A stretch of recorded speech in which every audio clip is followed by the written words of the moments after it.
जिस तरह अब हो रही है ना, पहले कभी इस तरह नहीं हुई। सियासी प्रेशर आ जाता था, काम चलता था, रुक जाता था। अब सियासी प्रेशर नहीं आया। ये हमने देखा है, गवर्नमेंट मुस्लिम लीग की है, पर सियासी प्रेशर तस्लीम नहीं किया गया। हम इसलिए हुकूमत पंजाब की इस पॉलिसी को अच्छी निगाहों से देखते हैं। ये बताइएगा मलिक साहब कि यहाँ पर कब्जे किस नौइयत के हो रहे थे?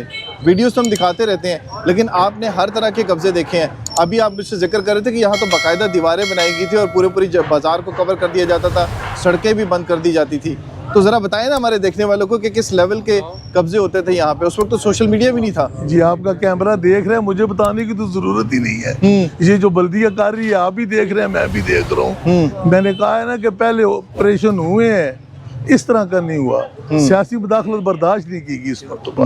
ये जो हुआ है अच्छा हुआ है। ठीक है, तो ज़रा सा थोड़ा सा बताइएगा लोगों को कि दुकान के आगे दुकान किस तरह से बनती थी, फिर दीवार कैसे बनती थी, फिर रोड पे कब्जा कैसे होता था, पार्किंग पे कैसे होता था कब्जा, ये ज़रा बताएं। और उसके बाद फिर किस तरह से सफाया हुआ ये सब? बात फिर भी वही है, बल्दिया पहले सोई थी, अब जाग गई है। अब जाके ही है। अब जाग गई है।